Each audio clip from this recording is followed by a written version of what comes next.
Entonces tenemos que, habíamos hablado del peritoneo. Esto que está aquí es lo que nosotros llamamos el peritoneo aumento o epiplón mayor, ¿cierto?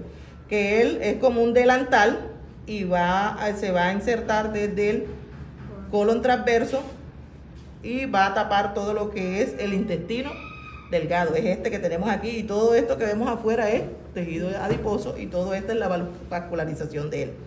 Entonces tenemos que esto acá, esto es el colon ascendente, colon transverso, colon descendente, colon sigmoideo, recto, el conducto anal. Esto es lo que es el intestino delgado, ¿cierto? Bueno, acá lo mismo, aquí tenemos intestino delgado. ¿Esto qué es? Colon ciego. El ciego, ¿cierto? Y esto que tenemos aquí, que viene siendo donde termina la unión iliocecal, ¿cierto? La unión iliocecal. Y este agujero que tenemos aquí, ¿cómo se llama? Agujero del apéndice. El agujero del apéndice, ¿cierto?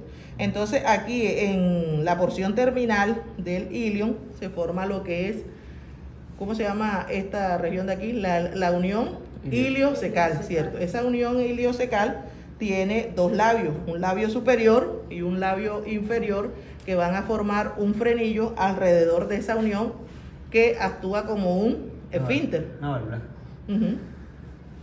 En el esfínter.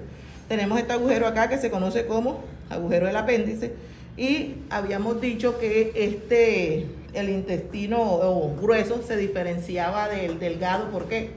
Por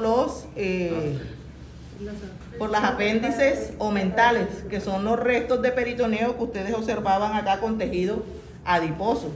Tenía otra cosa más, que eran las tenias, son esto que encontramos aquí. Estas tenias son tejido fibroso longitudinal, que ella lo que hace que este tejido fibroso longitudinal, al contraerse, va a acercar todas las paredes acá del intestino grueso, y va a formar que se unan estas bolsas saculares y forman las llamadas austras, que las austras son las que quedan al lado de las tenias. Ya, entonces estas son las tenias que teníamos ahí en el intestino grueso. Este es intestino delgado, y este era el colon ascendente, transverso, descendente, el sigmoideo, recto y conducto anal. Teníamos que el ciego era la primera porción del intestino grueso. El ciego asciende y se comunica con el colon ascendente, que este colon ascendente, cuando asciende y hace la curvatura hacia la izquierda, forma lo que es la flexura cólica derecha o flexura hepática. Hepática porque aquí está el borde inferior. No, a la izquierda no. El borde aquí, no, esto es acá. A la izquierda. No, ella no. El colon ascendente gira hacia la izquierda, hacia acá. Esto es derecho y esto es izquierdo. Entonces, el colon ascendente, cuando ya se curva, gira hacia la izquierda, hace esta curvatura hacia la parte abdominal, y debajo del hígado se llama como Flexura hepática. flexura hepática o flexura cólica derecha. Entonces, el colon transverso, ¿de dónde a dónde va? Desde la flexura hepática derecha a la flexura esplénica o flexura cólica izquierda. Entonces, este colon transverso va desde la flexura cólica derecha hacia la flexura cólica izquierda. Entonces, él hace un giro, ese colon ascendente, hacia la parte izquierda en sentido transversal, en la parte abdominal, y se convierte en colon transverso. Ese colon transverso, en esta parte aquí tenemos el vaso. Por eso ellos se llaman flexura esplénica o flexura cólica izquierda. Cuando él hace ese giro hacia la izquierda y hacia abajo, se convierte en el colon descendente. Después, esta parte aquí en forma de ese es lo que conocemos como colon sigmoideo. Tenemos el recto y tenemos el conducto anal. ¿Cuál es la función de este intestino grueso? Si ya él hace la absorción de los nutrientes a nivel del intestino delgado, ¿cuál sería la función que tiene entonces intestino grueso. Él hace la absorción, después que viene hace su mezclado en el estómago, pasa a lo que es el intestino delgado a través ¿de qué? Del duodeno. Sí, pasa al duodeno a través de qué estructura? Del esfínter pilórico, ¿cierto? Entonces, ¿cuál es la función de ese intestino grueso? La excreción de los alimentos y una mayor absorción del agua. Es la mayor absorción del agua, pero de los desechos no digeribles, todo lo que entramos en ese quimo sólido, es lo que va a absorber toda esa agua y dejarlo en forma semilíquida y lo va a desplazar por todo el colon y se va a acumular ¿a dónde? En el colon sigmoideo, para cuando se dé el reflejo de la defecación, ellos vayan a bajar al resto y del resto al ano, porque tenemos que en el ano hay un músculo interno que es involuntario, Esfínter interno y esfínter externo. y el externo que es voluntario, ¿cierto? Entonces, préstame uno donde muestren acá. Habíamos hablado del intestino delgado. Ese intestino delgado, ¿dónde inicia? El duodeno. ¿Inicia dónde? Duodeno. No, pero ¿dónde inicia? ¿En qué parte? Del estómago.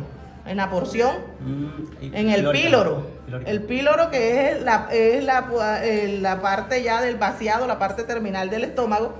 Y él tiene ahí el antro pilórico. Acuérdese que ese antro pilórico es la porción ya final del estómago, donde se da lo que es el vaciado hacia el duodeno. Y esa porción tiene un esfínter, que se llama el esfínter pilórico, que es el permite el paso de ese quimo líquido hacia dónde, hacia el duodeno, para que comience la parte de la absorción, ¿cierto?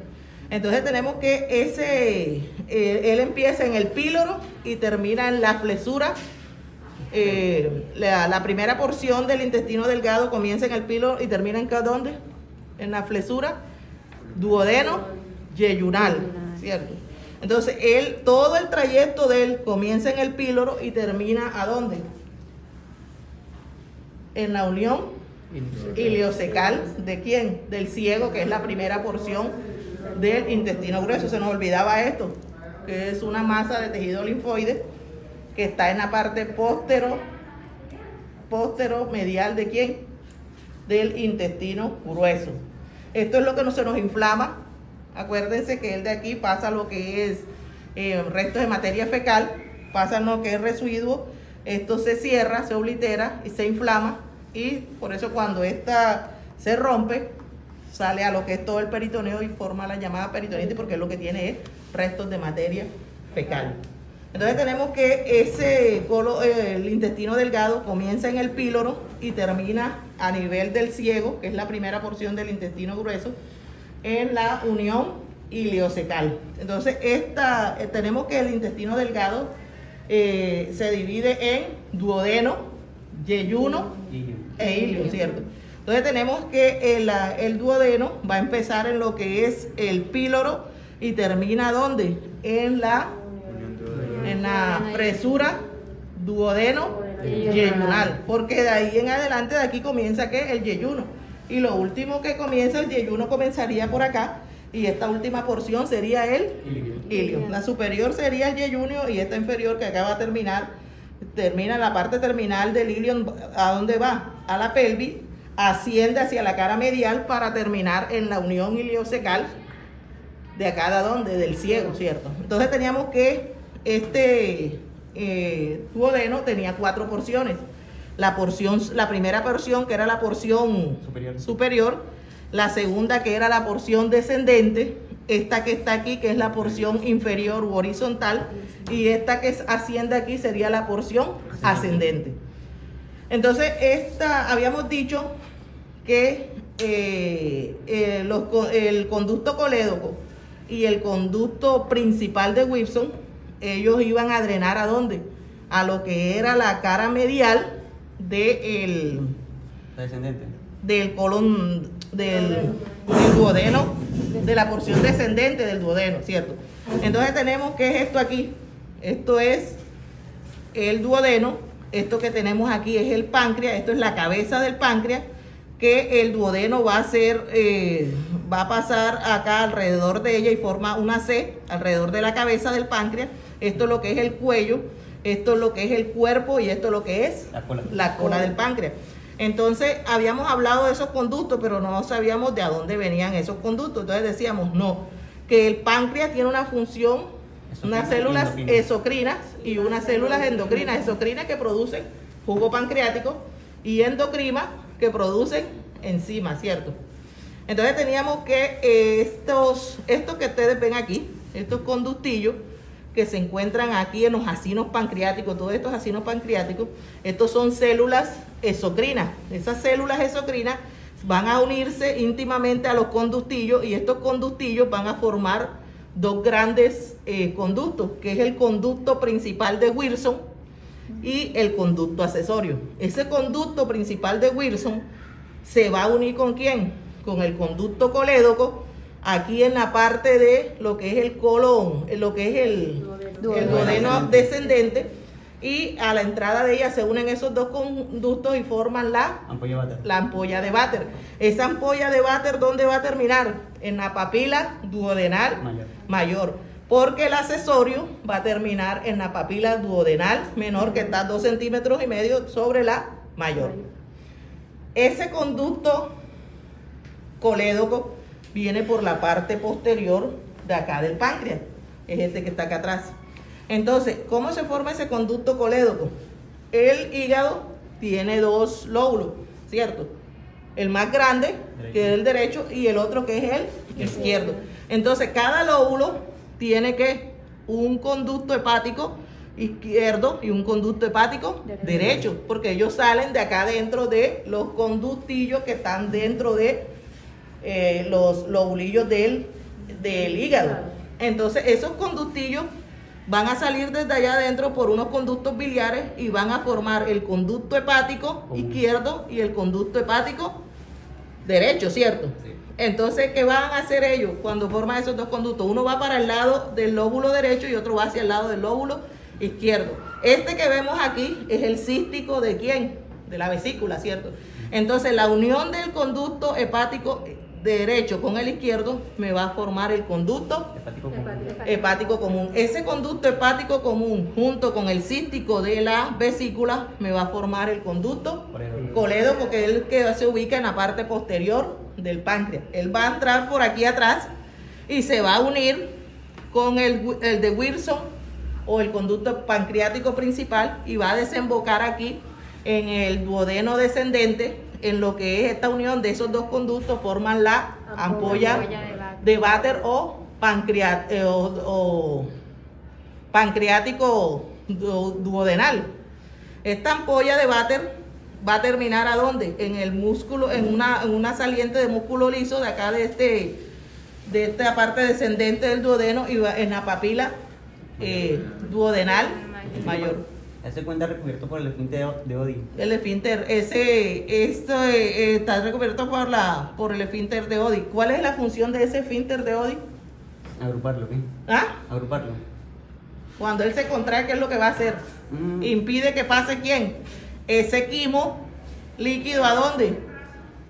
Esos jugos permite que pase, los jugos ¿de dónde? Que vienen de la bilis y viene ¿de a dónde? Del páncreas, porque la bilis se forma en los hepatocitos del hígado y se almacena en la vesícula, o sea, ella se almacena aquí para concentrarse más cuando haya el requerimiento de ella pasar ¿a dónde? Hacia el duodeno descendente. Pero ¿cuál es la función de esa bilis? ¿Cuál es la función de ella a nivel ahí? Tiene dos. Pero la bilis es jugo, ¿verdad? Sí, la bilis junto con el jugo pancreático, porque aquí llegan dos, llega los jugos pancreáticos y llega la bilis. Porque sirve como un medio de excreción de la bilirrubina y convertir las moléculas de lípido complejas en simples.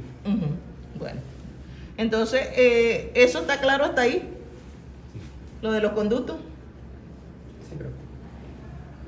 Profe, el colédoco. Para acá, no vimos casi. Pero entonces ponte para... Profe, está lleno. el colédoco Ajá. Va por la parte posterior y va a entrar por acá.